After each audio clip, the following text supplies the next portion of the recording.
ఈరోజు ఈనాడు దినపత్రికలో ఉన్నటువంటి మనకు బిజినెస్ పేజీ చూసినట్లయితే కార్ల విక్రయాల్లో 4 నుంచి 6% వృద్ధి 2026-27పై ఇక్రా అంచనా. ప్రస్తుత ఆర్థిక సంవత్సరం 2026-27లో ప్రయాణికుల వాహన కార్లు, ఎస్యూవీలు, వ్యాన్ల విక్రయాలు 4 నుంచి 6% వృద్ధితో సాగొచ్చని రేటింగ్ ఏజెన్సీ ఇక్రా అంచనా వేసింది. గత ఆర్థిక సంవత్సరం 2025-26లో అధిక విక్రయాలు నమోదు కావడంతో పాటు భౌగోళిక రాజకీయ ఉద్రిక్తతల ప్రభావం వల్ల ఈసారి కార్ల విక్రయాల్లో వృద్ధి తక్కువగా నమోదవచ్చని వివరించింది. 2025-26లో సంఖ్యాపరంగా కార్ల టోకు అమ్మకాల్లో 7 నుంచి 9% వృద్ధి నమోదైందనే అభిప్రాయాన్ని వ్యక్తం చేసింది. పండుగ సీజన్లోనే జీఎస్టీ రేట్ల కోత అమలు కావడం, కొత్త మోడళ్ల ఆవిష్కరణలు గత ఆర్థిక సంవత్సరం కార్ల అధిక అమ్మకాలకు దోహదపడినట్లు తెలిపింది. మొత్తం కార్ల విక్రయాల్లో వినియోగ వాహనాల వాటా 67%కి చేరిందని, ప్రారంభ స్థాయి వాహనం కంటే సౌకర్యవంతమైన ప్రయాణానికి అనువైన ఖరీదైన కార్ల వైపు వినియోగదారులు మొగ్గు చూపుతున్నా ఇది నిదర్శనమని వివరించింది. ఇక భారత్లో 12,000 మందిని తొలగించిన ఒరాకిల్ ఏఐ ఇంత పని చేస్తుందా? ఆధునిక నైపుణ్యాలున్న వారికి ఇతర కంపెనీల్లో సత్వర కొలువులకు వీలు. కృత్రిమ మేధ ఏఐ సాంకేతికత వల్ల ఐటీ రంగంలో ఉద్యోగాలు పోవు, ఉద్యోగాల తీరు మారుతుంది అని దిగ్గజ సంస్థల నిర్వాహకులు చెబుతున్నారు. అయితే ఇటీవలి కాలంలో చూస్తే ఏఐ సంబంధిత అంశాలతోనే వేల మంది ఉద్యోగులకు బహుళజాతి సంస్థలు లే ఆఫ్ ఇస్తున్నట్లు ప్రకటిస్తున్నాయి. తాజాగా ఒరాకిల్ కూడా ఏఐ మౌలిక సదుపాయాలు అభివృద్ధి చేసే ప్రణాళికలో భాగంగానే వ్యయాల అదుపు కోసం 30,000 మంది ఉద్యోగులను లే ఆఫ్ చేసింది. ఇందులో మన దేశంలోనే 12,000 మందిపై వేటు పడడం సంచలనమైంది. క్లౌడ్ కమ్యూనికేషన్స్, ఇంజనీరింగ్, మార్కెటింగ్ కార్యకలాపాలు, సేల్స్ విభాగాల ఉద్యోగులు లే ఆఫ్నకు గురయ్యారు. ప్రారంభ స్థాయి ఉద్యోగుల నుంచి డైరెక్టర్లు, సీనియర్ వైస్ ప్రెసిడెంట్ స్థాయి ఉన్నతోద్యోగులకు కూడా ముందస్తు సమాచారమే లేకుండా మెయిల్ ద్వారానే లే ఆఫ్ గురించి తెలిపారనే ఆందోళనలు వ్యక్తమవుతున్నాయి. ఇక మార్చి 12నే సంకేతాలు. లే ఆఫ్ల గురించి ఉద్యోగులకు వ్యక్తిగతంగా సమాచారం ఇవ్వకున్న సంస్థ పునర్నిర్మాణ వ్యవహారాల గురించి మార్చి 12నే US securities and exchange commission కు ఒరాకిల్ సమాచారం ఇచ్చింది. గ్రూప్ పునర్నిర్మాణం కోసం కొత్తగా $500 మిలియన్ కేటాయిస్తున్నట్లు తెలిపింది. ఇటీవలి కాలంలో అంతర్జాతీయ దిగ్గజ సంస్థల్లో లే ఆఫ్లు. ప్రధానంగా సాఫ్ట్వేర్ ఉత్పత్తి సంస్థ అయిన ఒరాకిల్లో అధిక నైపుణ్యాలున్న ఉద్యోగులు పనిచేస్తుంటారు. ఈ సంస్థకు మన దేశంలో అధిక సంఖ్యలో ఉద్యోగులున్న దేశీయ విపణి కంటే అంతర్జాతీయ ఆదాయమే ఎక్కువ. గ్లోబల్ డెలివరీ, ఇంజనీరింగ్ కేంద్రాలుగానే ఇక్కడి కార్యాలయాలు పనిచేసేవి. ఇప్పుడు మన దేశంలో తొలగింపునకు గురైన వారిలో సీనియర్ ఎగ్జిక్యూటివ్లు కూడా ఉన్నారు. అనుభవం, అధిక నైపుణ్యాలు కలిగిన ఇలాంటి వారికి దేశీయ ఐటీ సేవల దిగ్గజ సంస్థల్లో గ్లోబల్ కేపబిలిటీ కేంద్ర జీసీసీలో ఉద్యోగాలు లభిస్తాయని విశ్లేషకులు అంచనా వేస్తున్నారు. ఇక జౌళి రంగానికి ఉజ్వల భవిత. భారత జౌళి రంగానికి ఉజ్వల భవిష్యత్తు ఉంది.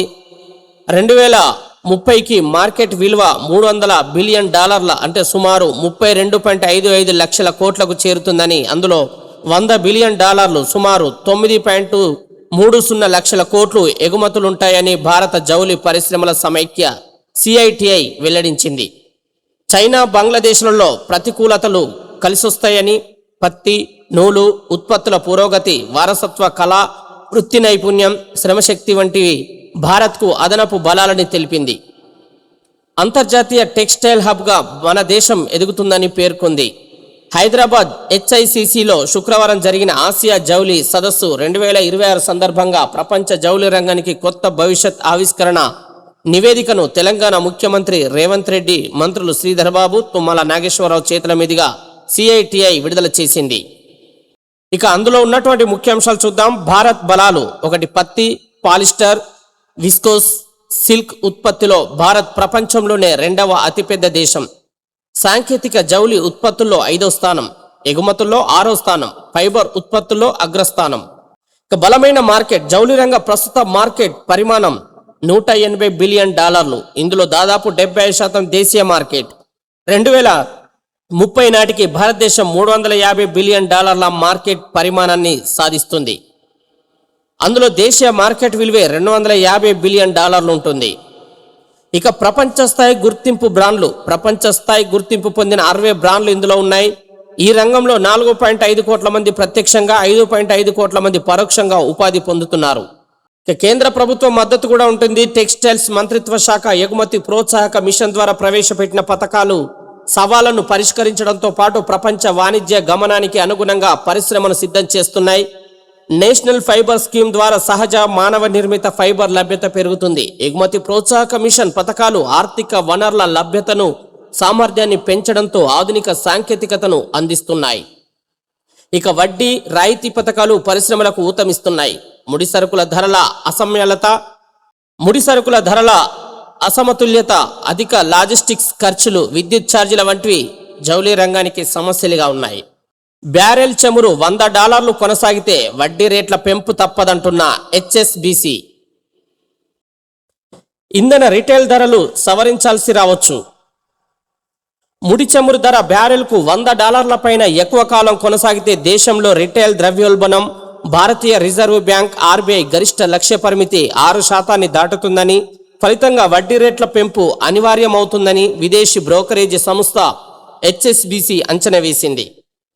ముడి చమురు ధరల సగటు బ్యారెల్కు $100 దిగువన ఉంటే భారత్లో వినియోగదారుల ధరల సూచి సిపిఐ ఆధారిత ద్రవ్యోల్బణం 6% లోపే ఉంటుందని హెచ్ఎస్బిసి ఆర్థికవేత్తలు తమ గణాంకాల ఆధారంగా పేర్కొన్నారు. ముడి చమురు ధర దీర్ఘకాలం పాటు $100 పైనే కొనసాగితే మాత్రం ద్రవ్యోల్బణం 6% అధిగమించి ఖచ్చితంగా వడ్డీ రేట్ల పెంపునకు దారితీస్తుందని వారు విశ్లేషించారు. ఇక మార్చి నెలలో బ్రెంట్ ముడి చమురు సగటు ధర $100గా నమోదు కావడంతో ప్రస్తుతం మనం ఒక కూడలి వద్ద ఉన్నామని వారు అభిప్రాయం వ్యక్తం చేశారు. ఇక ఇండక్షన్ హీటర్ల ఉత్పత్తి పెంచాలి. పశ్చిమాసియా యుద్ధం కారణంగా ఎల్పిజి లభ్యతపై ఆందోళనలు పెరుగుతున్న నేపథ్యంలో ఇండక్షన్ హీటర్లు వాటికి అవసరమైన పాత్రల ఉత్పత్తిని పెంచడంపై ప్రభుత్వం దృష్టి పెట్టింది. ఈ దిశగా కంపెనీలను ప్రోత్సహించే చర్యలపై ప్రభుత్వం శుక్రవారం చర్చలు కూడా జరిపింది. పశ్చిమాసియా సంక్షోభం వల్ల హార్ముజ్ జలసంధి ద్వారా చమురు, గ్యాస్ నౌకల రాకపోకలకు అంతరాయం ఏర్పడుతుంది. దీంతో వంట గ్యాస్ సరఫరాపై ఆందోళనలు పెరిగాయి. ప్రజలు ఇండక్షన్ హీటర్లు, సంబంధిత పాత్రలను కొనుగోలు చేయడానికి మొగ్గు చూపుతున్నారు. వాణిజ్య పరిశ్రమల శాఖ మంత్రి పీయూష్ గోయల్ నేతృత్వంలో జరిగిన పారిశ్రామికవేత్తల సమావేశంలో విద్యుత్ శాఖ కార్యదర్శి Pankaj Agarwal, director general of foreign trade DGFT love Agarwal, DPIIT కార్యదర్శి అమర్దీప్ సింగ్ భాటియా సహా పలువురు ఉన్నతాధికారులు ఇందులో పాల్గొన్నారు. ఇండక్షన్ హీటర్లు, వాటి కోసం ఉపయోగించే పాత్రల, ఇండక్షన్ కుక్కర్ల వంటివి ఉత్పత్తిని ఎలా వేగవంతం చేయాలి, పెంచాలి అనే అంశంపై చర్చించామని ఒక అధికారి పేర్కొన్నారు. ఇక ఎల్పిజి అనవసర బుకింగ్లు వద్దు, సరిపడా నిల్వలున్నాయంటున్న ఐఓసి. అక్రమార్కులపై కొరడా. భౌగోళిక రాజకీయ ఉద్రిక్తతల నేపథ్యంలో అంతర్జాతీయ ఇంధన మార్కెట్లలో అవరోధాలు ఏర్పడుతున్నా మన ప్రభుత్వం తీసుకుంటున్న చర్యల వల్ల దేశంలో లిక్విఫైడ్ పెట్రోలియం గ్యాస్ ఎల్పిజి సరఫరా స్థిరంగా అవసరాలకు సరిపడా ఉందని ఇండియన్ ఆయిల్ కార్పొరేషన్ ఐఓసి శుక్రవారం తెలిపింది. దేశీయంగా గ్యాస్ సరఫరాకు తాము అత్యంత ప్రాధాన్యత ఇస్తున్నామని కూడా పేర్కొంది. పశ్చిమాసియా ఉద్రిక్తతలు ప్రారంభం కావడానికి ముందు స్థాయిలోనే ఇప్పుడు కూడా రోజు సుమారు 28 లక్షల ఎల్పిజి సిలిండర్లను ఇళ్లకు సరఫరా చేస్తున్నామని స్పష్టం చేసింది. దాదాపు 87% రిఫిల్ బుకింగ్లు డిజిటల్ ప్లాట్ఫామ్ల ద్వారా జరుగుతున్నాయని, పంపిణీలో పారదర్శకత కోసం ఓటీపీ ఆధారిత ధృవీకరణ విధానాన్ని డిఎసి ఓటీపీ అనుసరిస్తున్నట్లు ఐఓసి వివరించింది. ఎప్పటికప్పుడు పరిస్థితిని పర్యవేక్షిస్తున్నట్లు ఐఓసి వెల్లడించింది కూడా. ఇక ట్రాన్స్కాన్ ఇండులో 51% వాటా ప్రీమియర్ ఎనర్జీస్. సౌర విద్యుత్ పరికరాల సంస్థ ప్రీమియర్ ఎనర్జీస్ వ్యాపార విస్తరణలో భాగంగా ట్రాన్స్కాన్ ఇండులో మెజారిటీ వాటాలను దక్కించుకుంది. ఈ సంస్థలో 52,073 ఈక్విటీ షేర్లను 250.31 కోట్లతో కొనుగోలు చేసింది. దీంతో ట్రాన్స్కాన్ ఇండులో ప్రీమియర్ ఎనర్జీస్ వాటా 51%కి చేరింది. దీని ఫలితంగా ఏప్రిల్ 3 నుంచి ట్రాన్స్కాన్ సంస్థ అధికారికంగా ప్రీమియర్ ఎనర్జీస్ కు అనుబంధ సంస్థగా మారింది. ట్రాన్స్కాన్ కు ఇప్పటికే అనుబంధ సంస్థగా కొనసాగుతున్న నియోట్రాఫో సొల్యూషన్స్ ఇండియా ఇప్పుడు ప్రీమియర్ ఎనర్జీస్ కు స్టెప్ డౌన్ అనుబంధ సంస్థగా మారింది. ఇక థర్డ్ పార్టీ విక్రేతలపై 3.5% సర్చార్జ్ అంటున్న అమెజాన్. ఇరాన్పై అమెరికా ఇజ్రాయెల్ యుద్ధం ప్రారంభమయ్యాక ఇంధన ధరలు భారీగా పెరిగిన నేపథ్యంలో అమెజాన్ తన ప్లాట్ఫామ్ను ఉపయోగించే థర్డ్ పార్టీ విక్రేతలపై 3.5% ఇంధన లాజిస్టిక్స్ సర్చార్జీ విధించనుంది.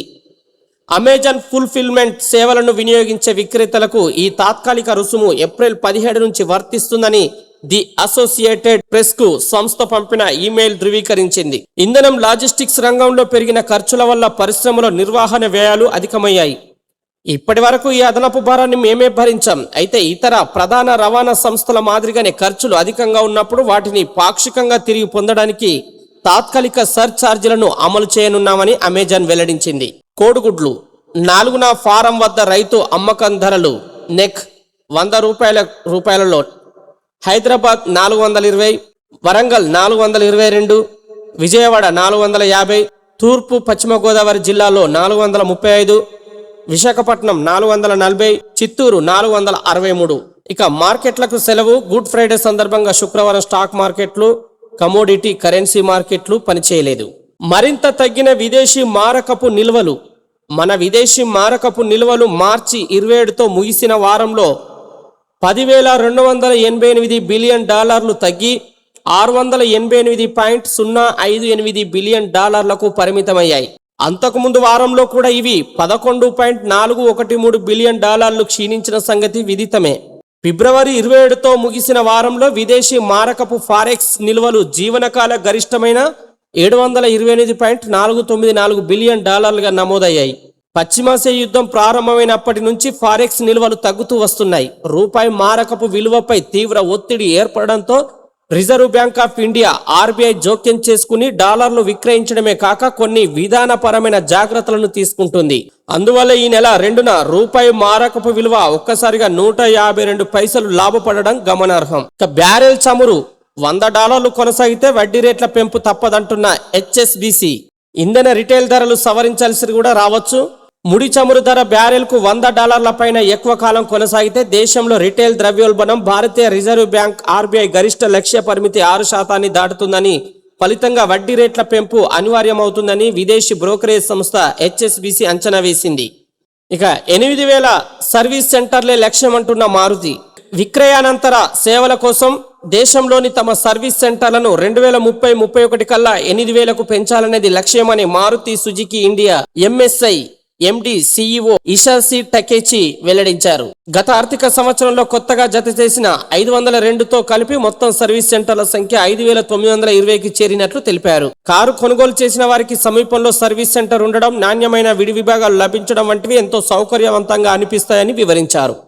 ఇవి ఈరోజు వచ్చినటువంటి బిజినెస్ వార్తలు.